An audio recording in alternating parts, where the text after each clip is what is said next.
going to talk today about the psoas muscle. If you've looked on YouTube or a lot of information on the web, you keep hearing about how tight the psoas gets, that it creates low back pain, it creates anterior hip pain. And yes, the psoas is a culprit in low back pain, but not because it's tight, mostly because it's weak. So today we're going to talk about what it actually does, how to reactivate a psoas after an injury, and why it's important. The psoas muscle attaches to the lumbar spine, where my fingers are here, along the transverse processes, and then down into the hip. By virtue of its position, it creates a lot of stability in the low back, the sacroiliac joint, and the hip joint when activated.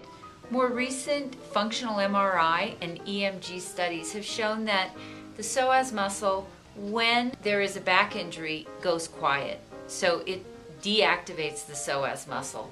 And you can see by virtue of its position that primarily it's an axial compression device. So the muscle, when it contracts, creates stiffness in the lumbar spine and more stability across the sacroiliac joint and the hip joint. Now we're going to teach you how to reactivate or retrain your psoas muscle so that it works when you need it to stabilize your lumbar spine, your SI joint, and your hip.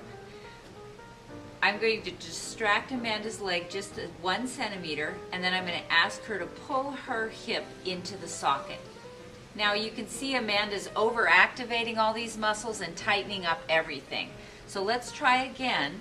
That's the typical way people do this. They overactivate the hip hikers and the quad and the glutes. So now just a little contraction, pull that hip up about 1/2 centimeter into the socket and hold it there.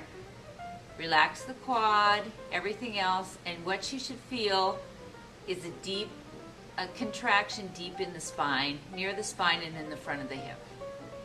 And a hold for 10 seconds is good, and then relax.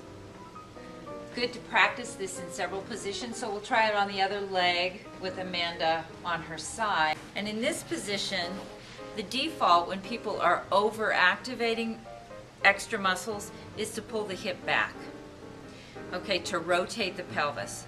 So now instead what we're going to do is I'm going to put my hand right on Amanda's kneecap and ask her to pull that kneecap away from my hand. And just that little bit of activation, she co-contracts her abdominal muscles and the lumbar spine muscles, but she's not moving the pelvis or rolling the spine back. And then relax, and the knee falls forward again.